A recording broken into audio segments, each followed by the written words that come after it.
Hello bachcho, let's see this question. Each question in this section has 4 choices A, B, C and D, out of which only one is correct. Mark your choices as follows. Option A, statement first is true, statement 2 is true and statement 2 is a correct explanation for statement 1. Option B, statement 1 is true, statement 2 is true, but statement 2 is not a correct explanation for statement 1. Option C, statement 1 is true, statement 2 is false. Option D, statement 1 is false and statement 2 is true. Now, A is the vertex of a branch of hyperbola x square minus 2y square minus 2 root 2x minus 4 root 2y minus 6 equal to 0, and B is one of the endpoints of its latus rectum, and C is the focus of the hyperbola nearer to the point A. So our statement 1 is the area of the triangle ABC is under root 3 by 2 minus 1. Statement 2 is eccentricity of the hyperbola is 2 root 2 and length of the conjugate axis is 4. तो बच्चों यहाँ पर हमें ऐसे statement वाले questions दिए हुए हैं और बोला जा रहा है कि इनमें से केवल एक स्टेटमेंट ही करेक्ट होगा। तो यहाँ पर हमें वन बाय वन हमारे दोनों स्टेटमेंट को चेक करना है और ये भी चेक करना है कि क्या स्टेटमेंट 2 स्टेटमेंट 1 की करेक्ट एक्सप्लेनेशन है या नहीं है। क्वेश्चन पे प्रोसीड करने से पहले हम इससे रिलेटेड हमारा की कंसेप्ट देख लेते हैं। तो बच्चों की कंसेप्ट में हम एक जनरल हाइपरबोला के बारे में जानेंगे कि एक हाइपरबोला का vertex, length of conjugate axis और इसकी एसेंट्रिसिटी को हम किस तरह से फाइंड आउट कर सकते हैं। तो यहाँ पर हम बात करें for hyperbola X square by A square minus Y square by B square equal to 1। इस हाइपरबोला को अगर मैं ड्रॉ करूँ तो कैसे कर सकता हूँ बच्चों। सपोज ये मेरी कोऑर्डिनेट एक्सिस है, y axis and x axis. तो ये हमारा हाइपरबोला कुछ इस तरह से हो जाएगा।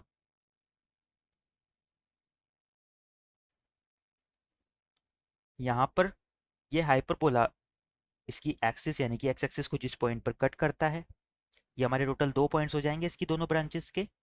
ये इस हाइपरबोला के लिए वर्टेक्स कहलाते हैं। तो ये हमारे ए और ए डैश से मैंने इसके वर्टेक्स को रिप्रेजेंट कर दिया। इसकी फोकस की बात करें तो इसे मैं एस और एस डैश से रिप्रेजेंट कर देता हूँ। तो बच्चों यहाँ से अगर हम बात करें तो जो हमारे वर्टेक्स के कोऑर्डिनेट्स होते हैं इस हाइपरबोला के लिए वो क्या हो जाएंगे। ये हो जाएंगे पॉइंट ए के कोऑर्डिनेट तो हो जाएंगे A comma 0 and point A dash के कोऑर्डिनेट हो जाएंगे माइनस ए कोमा 0। नाउ इस हाइपरबोला की दो एक्सिस होती है, एक कॉन्जुगेट एक्सिस होती है और एक ट्रांसवर्स एक्सिस होती है। तो यहाँ से अगर हम कंजुगेट एक्सिस की बात करें तो वो क्या होगी, ये इस ए और ए डैश को मिलाने वाली लाइन होती है। तो यहाँ से हम लिख सकते हैं लेंथ ऑफ कंजुगेट एक्सिस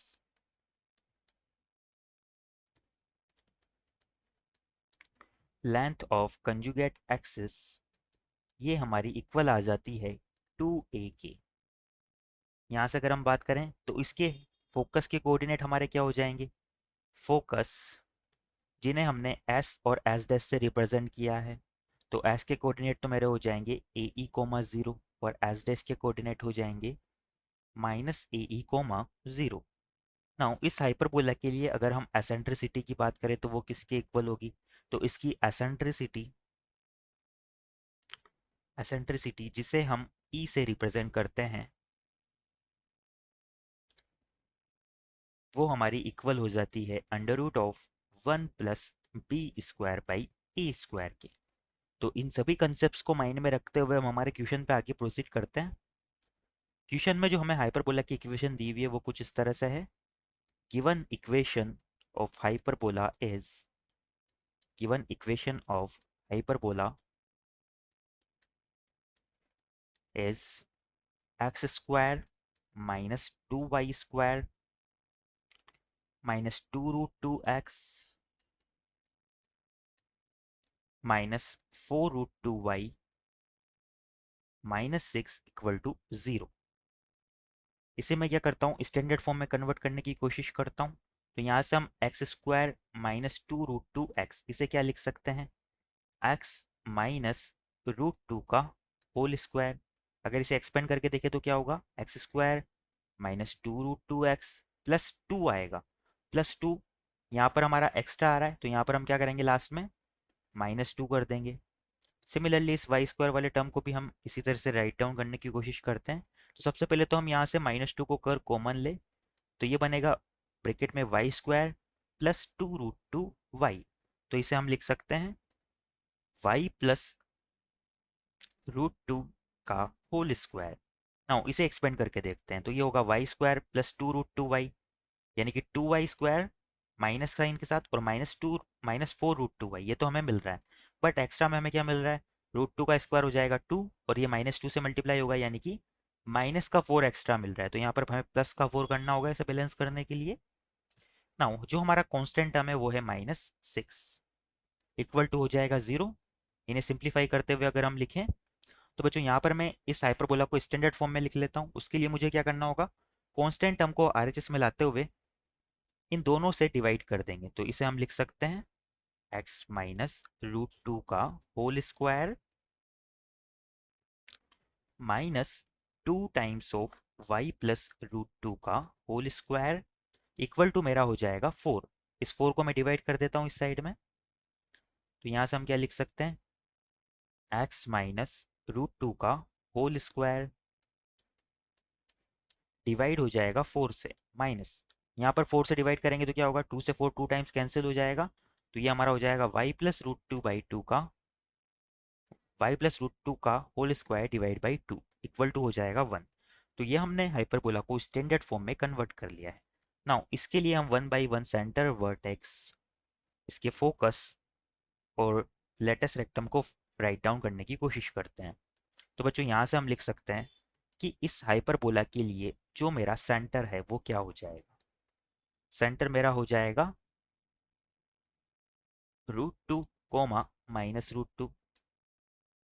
यहाँ से अगर हम बात करें इस हाइपरबोला के लिए तो ए स्क्वायर हमारा फोर के इक्वल है और बी स्क्वायर हमारा टू के इक्वल है। तो यहाँ से हम क्या कंक्लूजन निकाल सकते हैं कि ए तो हमारा टू के इक्वल हो जाएगा और बी इक्वल हो जाएगा अंडर रूट ऑफ टू के। नाउ यहाँ से अगर हम वर्टेक्स की बात करें इस हाइपरबोला के लिए तो वर्टेक्स हमारा क्या हो जाएगा, वर्टेक्स के कोऑर्डिनेट हमारे हो जाएंगे, vertex is root two plus two comma minus root two. Now इसकी अगर फोकस की बात करें तो फोकस के लिए सबसे पहले हमें एसेंट्रिसिटी को फाइंड आउट करना होगा। तो यहाँ से अगर हम इस हाइपरबोला की एसेंट्रिसिटी की बात करें तो वो क्या होगी, एसेंट्रिसिटी को हम ई से रिप्रेजेंट करते हैं, तो ई हमारा इक्वल हो जाएगा under root of one plus b square by A square. B की स्क्वायर की वैल्यू है टू के इक्वल और ए स्क्वायर की वैल्यू है फोर के इक्वल। तो ये हमारा इक्वल के आता है under root of three by to.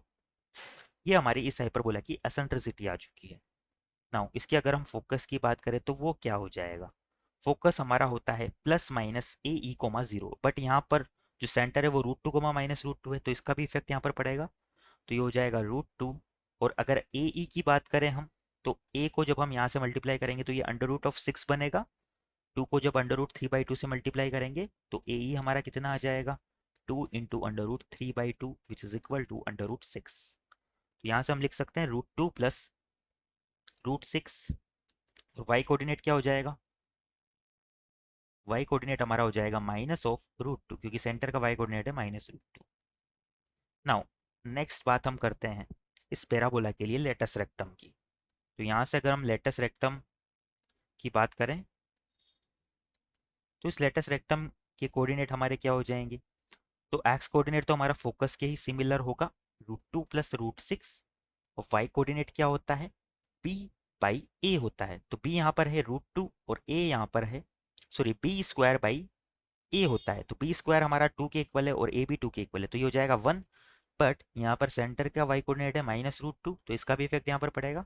तो ये हो जाएगा हमारा finally one minus root two. Now अगर हम क्वेश्चन की बात करें तो क्वेश्चन में हमें ए बी और सी 3 पॉइंट्स डिफाइन किए हुए हैं। वो क्या क्या है? बी तो हमारा हो जाएगा इसके लेटेस्ट रेक्टम का एक पॉइंट, सी हमारा हो जाएगा इसका फोकस, और ए हमारा क्या हो जाएगा इस पेराबोला हाइपरबोला का वर्टेक्स। तो यहाँ से हम लिख सकते हैं कि हमारे ए और बी और सी पॉइंट्स क्या क्या हैं।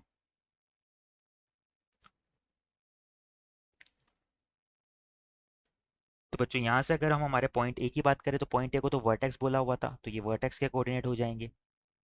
पॉइंट बी को इन्होंने लेटेस्ट रेक्टम का एक कोऑर्डिनेट बोला था, तो मैंने लेटेस्ट रेक्टम का एक ही एंड पॉइंट फाइंड आउट किया हुआ है, इसे मैं बी नाम दे देता हूँ।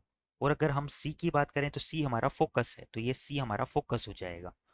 नाउ क्वेश्चन में हमसे बोला जा रहा है कि जो ट्राइंगल ए बी सी है इसका एरिया हमारा क्या होगा। तो यहाँ से हमारा पॉइंट ए तो क्या निकल के आया है, पॉइंट ए है हमारा √2 + 2 कोमा -√2। पॉइंट बी है हमारा √2 + √6 कोमा 1 - √2। और पॉइंट सी की अगर हम बात करें तो ये हो जाएगा √2 + √6 कोमा -√2। अब बच्चों यहाँ पर अगर हम हाइपरबोला के डायग्राम की बात करें तो यहाँ से हमने ये डायग्राम ड्रॉ किया था। यहाँ पर पॉइंट है इसके वर्टेक्स को पॉइंट एस जो है, और पॉइंट बी जो है one end of latus rectum. तो लेटस रेक्टम कुछ इस तरह से होता है, इसकी एक्सिस के परपेंडिकुलर होता है, तो ये पॉइंट बी हो जाता है। और पॉइंट सी जो है हमारा इसका फोकस है, यानी कि इस एस को हमने सी से रिप्रेजेंट किया हुआ है। इस ट्राइंगल का एरिया हमसे पूछा है, तो ये क्लियरली हमें शो हो रहा है कि ये एक राइट एंगल ट्राइंगल बनेगा, क्योंकि लेटस रेक्टम इस पेराबोला की एक्सिस के परपेंडिकुलर ही तो होता है। तो यहाँ से अगर ये राइट एंगल ट्राइंगल है तो इसका एरिया हमारा क्या हो जाएगा, 1/2 इंटू बेस इंटू परपेंडिकुलर, यानी कि इसे हम लिख सकते हैं 1/2 into a c into b c. तो यहाँ से हम लिख सकते हैं एरिया ऑफ ट्राइंगल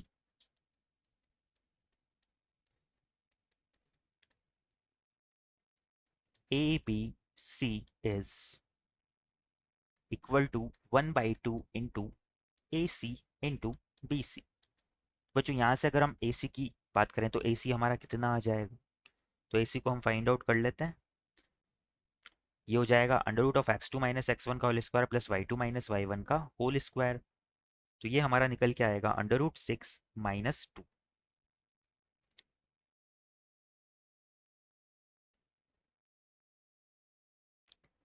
√6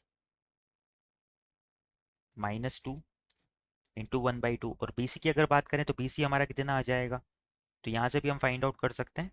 तो बी सी की लेंथ हमारी 1 के इक्वल आ जाएगी। नाउ इन्हें अगर सिंप्लीफाई करें अगर हम, तो यहाँ से 2 को अंडर डिवाइड कर देते हैं, तो ये हो जाएगा √3/2 -1। ये हमारा एरिया आ गया of triangle a b c. Now हमारे दोनों स्टेटमेंट को हम एक बार रीड कर लेते हैं। तो जो फर्स्ट स्टेटमेंट है हमारा वो है the area of triangle a b c is √3/2 -1। तो ये स्टेटमेंट तो हमारा करेक्ट हो जाएगा। स्टेटमेंट 2 की बात करें तो eccentricity of hyperbola is 2√2 and length of इस कॉन्जुगेट एक्सिस इज 4। बच्चों यहाँ से हम क्लियरली देख सकते हैं कि जो हमारी एसेंट्रिसिटी है वो तो क्या आई थी, √3/2 आई थी। √3/2 एसेंट्रिसिटी आई थी।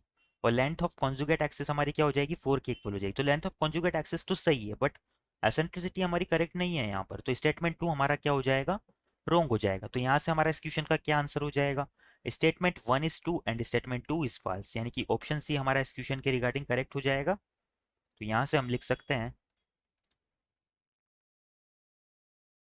कि जो हमारा फाइनल आंसर है वो ऑप्शन सी है। और final answer is option C. I hope you understand it well. Best of luck.